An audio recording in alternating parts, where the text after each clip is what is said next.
Hi everyone, Richard here at Calvin Wazoo, bringing you another video. And today I am going to go through my Bob Dylan collection.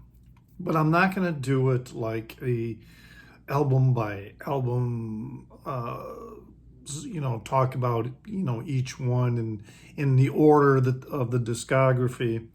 Rather, I'm going to talk about how I became how I became aware of Bob Dylan and my exposure, how it happened, because I certainly did not learn about Bob Dylan and then start collecting Bob Dylan, at the same time. It was all just kind of, going along with my journey in life. So that's kind of the approach I want to take with this.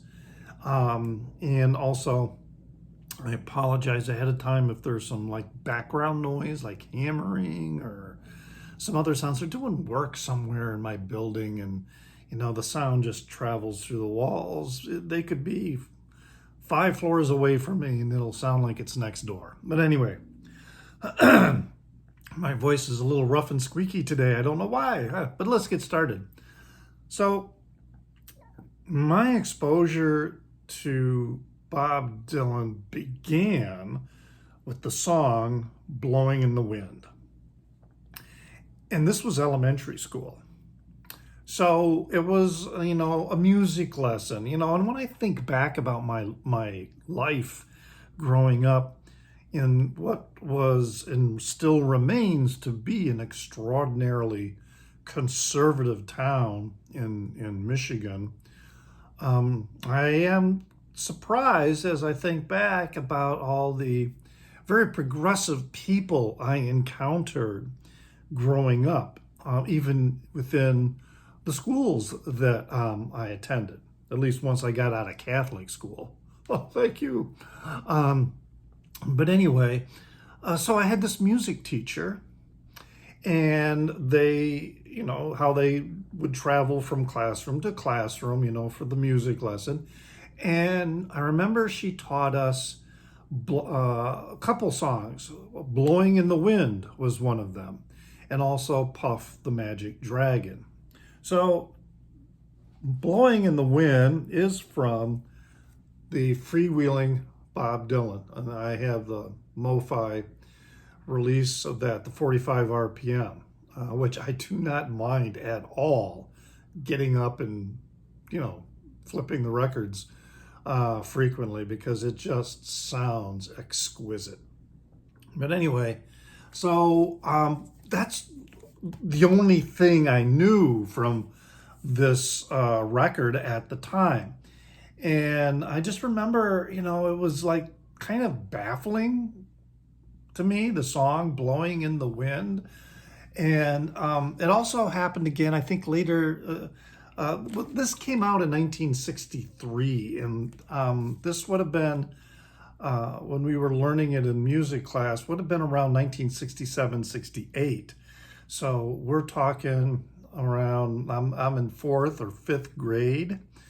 And I can remember us, when we would walk home from school, like on a windy day, we would pick something up and throw it in the air, and oh, it's just blowing in the wind. That was our kind of childish reaction to it. But yeah, the song really, it picked a part in my of my brain that really intrigued me, and I was thinking, what the heck is this guy singing about? And another song that is from this album that really touched me, but it wasn't until much later, around 1970 maybe. And then I was listening to the whole album. It was my sister's album, which I think my brother took from her when he was going to college. And that was the song Masters of War. So again, I was very much aware of the Vietnam War at that time. And that song just really, really hit me strongly. And it's still a song that really evokes a strong emotional response. I'm looking for places to put all these records as I go through them. Probably the next song, or excuse me, the next record of Bob Dylan's I became aware of, and this would have been around 1970 when I became aware of it, although the record was released in 1964. And that is Another Side of Bob Dylan. This also is a Mo-Fi 45 RPM release. And it was probably my sister's copy, my oldest sister's copy of the record that my brother had also, lifted from her. And the song that really, really touched me was It Ain't Me. And it just, again, really started to kind of draw me into this person, Bob Dylan. Who is he? What is he singing about? I think about that time too that my brother mentioned to me that the key to Bob Dylan is the lyrics, not listening to him sing. And yeah, he had a peculiar sounding voice for singing, but that never bothered me because I was drawn immediately, to the lyrics. I didn't get my own personal copy of this Another Side of Bob Dylan until roughly 1980, and that I'll get to that later. That was kind of when I was on a buying binge for Dylan albums, and I listened to that album just over and over and over again. The next one that kind of actually came into my collection and that I listened to a lot was the Greatest Hits. And I have the Greatest Hits Volume 1. And there's also a Greatest Hits Volume 2. I had at the time both of them. Now, this one, I believe this was released in 1971, and I did not get it until probably 1972, about when I was 14 years old. And I kept it, and I also ended up making a cassette copy, I think, because eventually when I moved to Tucson in the late 70s to attend university, I had acquired a pretty basic stereo setup, and so I would record some albums to cassette so that I could play them in. At that time, I did not have an in-the-dash cassette player. I didn't even have a radio in my car. But actually, I had this truck. I had this 1956 Ford F100, I think, maybe an F-150. I think it was an F-100. It was all primer gray, and the interior was like really basic bare metal. It wasn't a finished interior. Great truck. I drove it across country like 4 times, so twice there and back from Arizona to back to Michigan, but I would have this like a boom box, the portable radio and cassette player.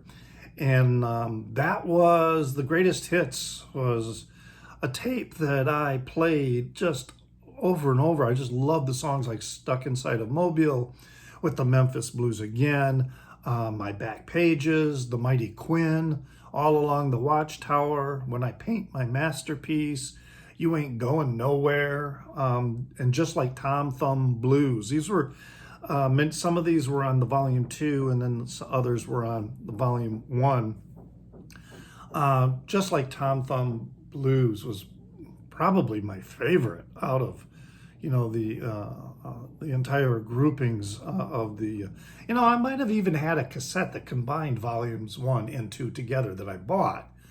Now that I'm thinking about it, I don't think I had a turntable and an amplifier and speakers. I don't think I had a cassette player other than my boombox. So I bet you I bought a store-bought cassette of that. But one of the songs on here also that I can remember getting a lot of radio play, and but the only place you could get it was on this record was Positively 4th Street. And that was another song that I really, really liked and listened to over and over again. And I just remember I was so frustrated. I wanted to figure out what album it was released on. And then I, gradually became aware that it was only released as a single, and it was on that Greatest Hits album. That was the only, vinyl 12-inch release that it was available on. Not until I think it got released again in Biograph, but I don't have, I don't have those box sets. But anyway, so great. So I'm becoming more and more aware. And then, so the next album that I became aware of was Desire. Okay, so this was released in January of 1976, and that was the year that I graduated from high school. In fact, I was an early graduate. I graduated in January of 1976.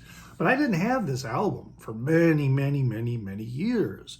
Now, I remember, again, Hurricane was the song that got tons and tons of radio play. But yeah, it wasn't until about the mid-1980s that I ended up buying the record. And when I did, this was again when I was living out in Tucson, the entire album just really, really enthralled me. I just found it to be from start to finish. And I know some people think that there are a couple weak songs in it, but to me, from start to finish, it's just an incredible album. Now, this, of course, became available much later. This is the Rolling Thunder Revue live box set, which is really fantastic. But the reason I bring that up is that the first time I saw Bob Dylan in concert would have been 1977, maybe 1978, in Tucson at the McHale Center. Now, the Rolling Thunder Revue, is 1975. But the band he was touring with that I saw at the McHale Center was very similar to the band that he was touring with in the Rolling Thunder Revue. And the show was very much like that. And it was, oh man, it was a really, really, really great show. It was one of the first, it was not one of the first concerts that I went to alone. I went to a lot of concerts alone because people that I would ask if they wanted to go were, we were all working, so it was kind of hit or miss. And, we didn't get paid time off for our jobs back then. If you didn't work, you didn't get paid. So a lot of people couldn't find people, try to find someone to cover your shift so that you could go. And sometimes you ended up covering somebody's shift so they could go to a show. And then hoping that they would reciprocate, when you wanted to go to a show. That's one of the reasons why I missed the Clash when they played in Tucson during the Sandinista tour. And that was because, hey, they, I couldn't go. But anyway, I remember that show in Tucson, and part of the show was he was just sitting on this stool in the spotlight with his acoustic guitar and harmonica, and he played, and I was trying to think of this song. It's the one about he had a dream, the dream when he was on the train. He played that. He played It Ain't Me, Babe. And then he also, I remember he introduced this, he had a violin player, fiddle player. And I remember him saying that this kid that was traveling with the band and performing was just 14 years old, and he was an incredible, incredible player. So, yeah, there was, I was solidly becoming a Dylan fan. So in the 1980s, I kind of went on this buying binge. And so one of the, the first ones I remember picking up, I gradually got them generally on cassette tapes and or I recorded them from other people, but Highway 61 Revisited, which is just, an amazing, again, this is the 45 RPM mobile fidelity, which sounds just brilliant. It was one of my favorites. Desolation Row was a song that really, really connected with me when I was living in West Yellowstone, Montana in like 1989, 1990, around there. It was the perfect song for that time in my life. But again, this was a record that wasn't released until, it was released in 1965, and I'm not picking it up until the 1980s. Another one from 1965 is Bringing It All Back Home, and perfect side two. Side two to this record is just perfect with, really strong songs like Mr. Tambourine Man, Gates of Eden, It's All Right, Ma, which such a powerful song, and It's All Over Now, Baby Blue. I can remember I was living in Ruidoso, New Mexico, and it was at that time, one of my first newspaper jobs, and I was renting this trailer up on the side of this hill above the town, up in the forest, and I had, these really big, I still have them, these really big speakers that I bought like in the early to mid 1980s. And I just would blast that record and sit on my porch, and it was great because, people could probably hear me. There were trees that would kind of muffle the sound for the people down below me, but it was just that kind of thing where neighbors are not on top of you, and you could get away with playing music really, really loud. Nobody complained. Then I also ended up getting about this time in the 1980s, the times they are a changing. And again, the titular song is just an amazing song to play over and over again. But there are so many other really good songs.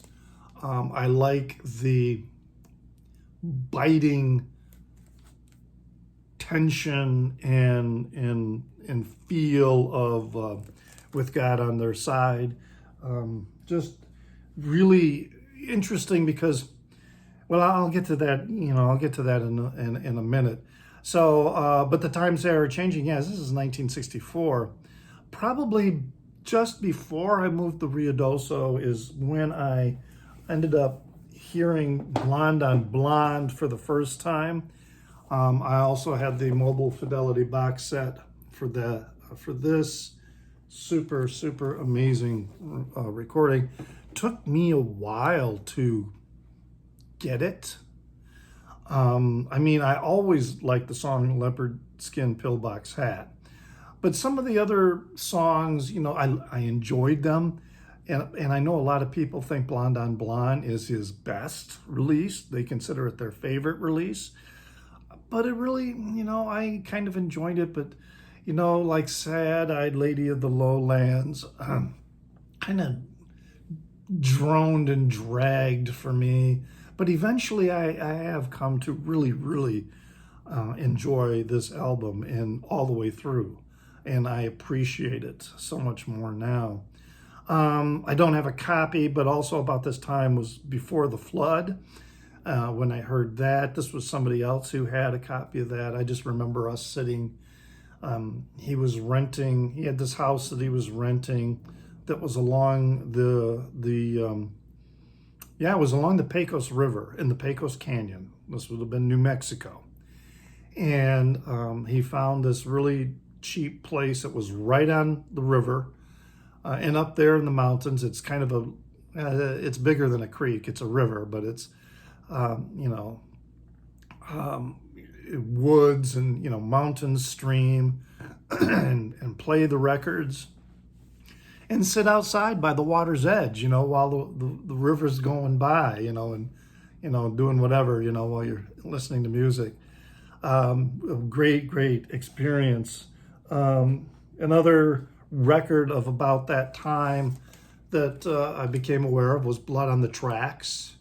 And this quickly became one of my favorites. Just really, again, totally solid album.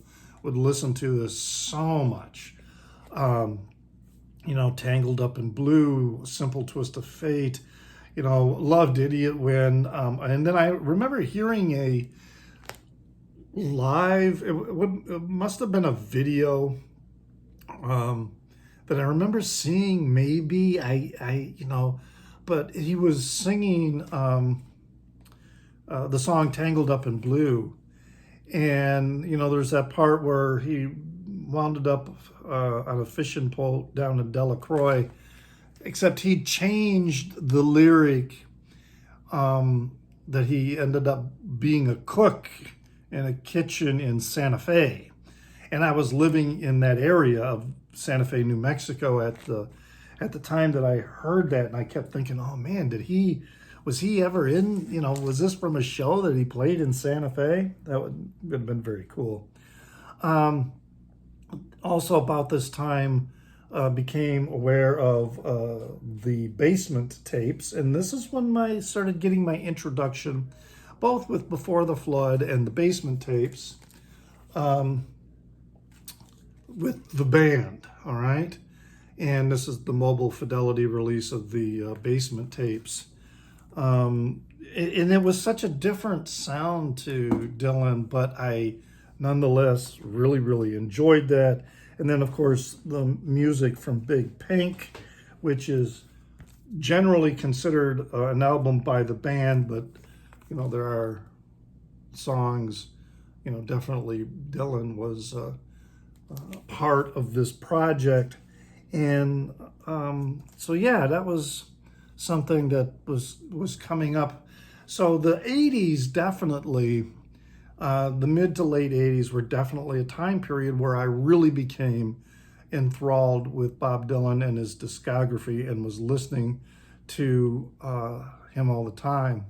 Now, after that, a lot of what I had or acquired was CD, and I still have it only in CD, largely because I just don't think I want to get the vinyl release because the initial releases were on CD and they sound fine to me. I'm skeptical at times of buying a vinyl release of something that was originally released on CD, unless it was remastered, and maybe some of these have been remastered for vinyl. But one that came out, you know, was Infidels. And I really liked Infidels. Now, this was the thing that was kind of going on. It's kind of his post-religious period, you know, which I find, because it's got a spiritual vibe to it, but it's not quite as overt as what came out with Slow Train Coming and other releases at that time when he converted. And which is I don't know that much about the situation, but it just strikes me as interesting because it makes me wonder if the evangelicals thought maybe that they would score a coup by getting Bob Dylan, you know, into their camp, you know, that they could use for promotion, and Bob was not into that.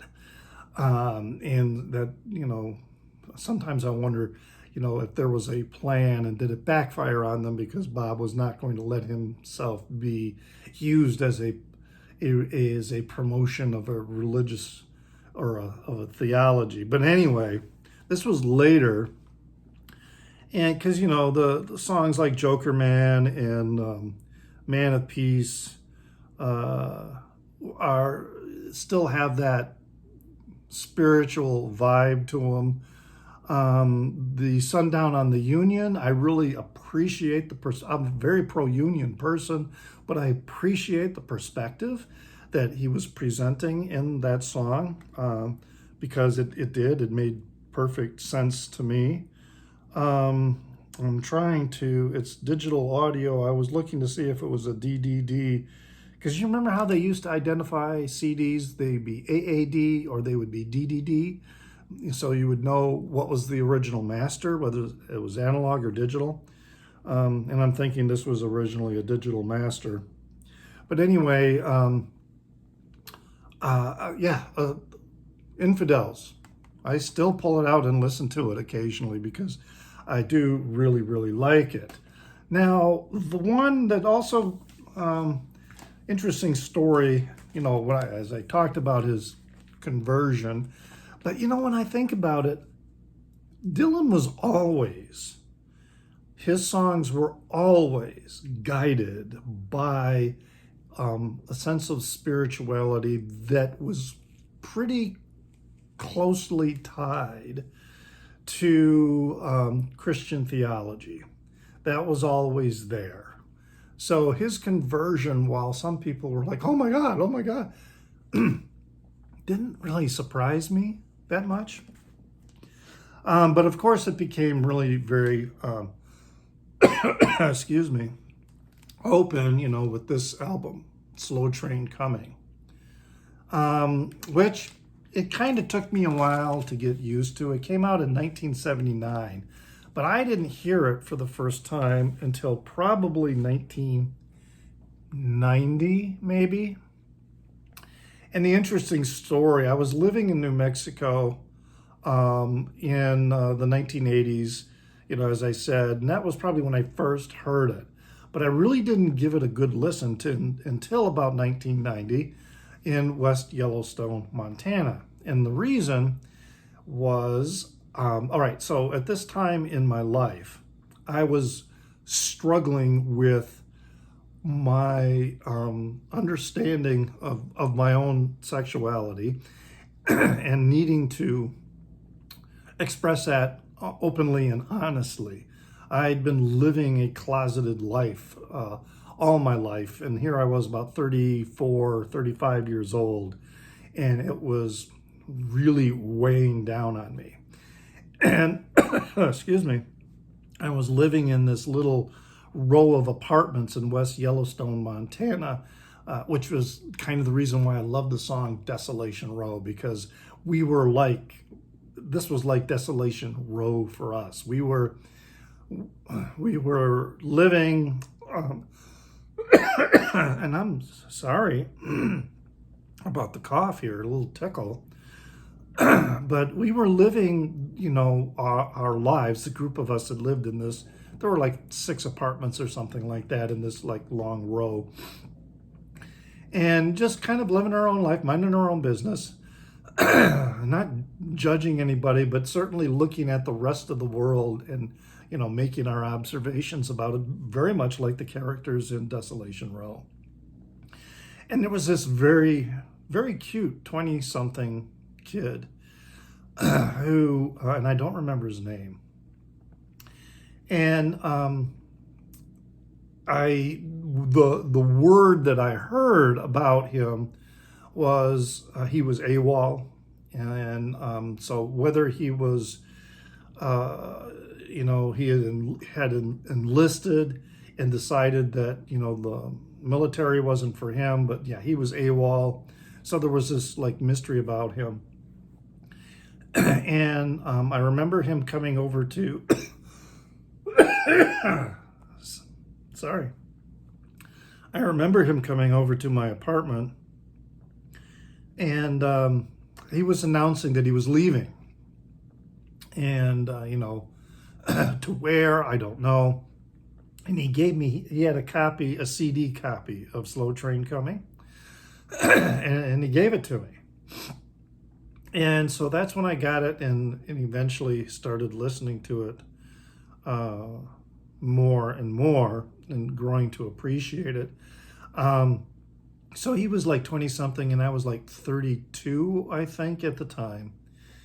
Really cute kid, really nice. And now that I look back on it and recall the whole interaction and everything, I think he liked me and was not necessarily flirting with me, but he was open, for to do something with me. But I was still so struggling with the whole closet thing that I just let that slip through my hands. But that's how I sort of came to acquire Slow Train Coming. And like a slow train coming, it gradually has grown on me, but not as strongly, as some others. But I still enjoy it. I moved to another town in Montana, and I started picking up some other of his newer material. And one of the CDs that came out about that time in 1992 was this one, As Good As I've Been to You. It's all folk covers. This was kind of a difficult period in my life too, living in Bozeman, Montana, and because I was moving closer and closer to coming out, to being out, and also dealing with a lot of other issues. I was living alone, very isolated, working a very difficult, demanding job, emotionally demanding job. And I really liked this album and other, Nirvana, Nevermind was coming out. There was Sonic Youth that I had found. Also, the Wallflowers, their first record started coming out. These were all really important records and music that helped me get through this very desolate and dark period that I was going through in the early 1990s up there in Montana. I had another one, I don't have it anymore, that came out about that time. I think it was called Under a Blood Red Sky. I also liked that one very, very much. Then in September of 1997, by then I was living back in Michigan, and that's when what's the next one? Time Out of Mind came out. This was like a really major comeback for Bob Dylan. Brilliant album. I really, really liked this album. It was so strong in my view. One of the strongest things that he had released since, probably Blood on the Tracks, in my opinion. And this was about the time also that about the third time that I saw Bob Dylan in concert. He was playing an Indian casino. In fact, twice he played this Indian casino near where I was living and working in Michigan. The other time that I saw, besides the first time that I talked about in Tucson, I saw him another time in Las Cruces, New Mexico. And at that's New Mexico State University in Las Cruces, and he was touring with the G.E. Smith band at the time, and it was a pretty rollicking show, but it's hard for me to tell because I was pretty drunk at this show. And I had a reasonably good seat. I was, they had chairs on the floor, even though I think it was like an arena. And I had a ticket for a chair on the floor, so I was pretty close to the stage. And yeah, I was a bit lit, and but it struck me that I thought Bob was too. I thought he was a little bit trash because the playing seemed to be a little sloppy, but also it was really loud and it's kind of hard to hear. But that was another time that I saw him. And then at the time for Time Out of Mind is when he was playing the Indian casinos. And then the next one that he came out with that I picked up, Love and Theft, which is just an incredible. It was even better. than Time Out of Mind. And, you know, the funny history on this is that this was released on September 11th, 2001. So, wow, what a release date for a record. So I did get some other later acquisitions, you know, that I have been picking up more recently, such as this one, you know, John Wesley Harding, again, Mobile Fidelity, Sound Lab. And then I've been listening to also Nashville Skyline. I have a burned copy of Together Through Life, which, you know, I like. I really enjoy that album. So those are some of the more recent ones. I did read, I don't know if any of you have read this. I'm sure if you're a Bob Dylan fan, you had, this one here, Chronicles, which is ironically titled Volume 1. And there's never been a Volume 2. You know, this was published in 2004. But yeah, I was on a vacation traveling with somebody at about that time, 2004, and I was in Bali, and I just remember going through this book in like a day, a couple days maybe. Most of it, I was sitting in a chaise lounge by the ocean there in Nusa Dua, reading this book, waiting for somebody to bring me a cocktail. But this was a very interesting book. I really enjoyed that and began to learn a little bit more, you know, about Bob Dylan, who for the large part remains enigmatic. But, you know, that's Bob Dylan. You know, if you didn't know that, then you didn't know. So anyway, that's my journey with Bob Dylan and his releases. I hope you enjoyed my meanderings about this. Leave some comments in the Down Under, please, and talk about your own experiences with Bob Dylan. You know, how you came about experiencing the music and any epiphanies you had along the way while listening to his music. And as always, pray for the people inside your head, for they won't be there when you're dead.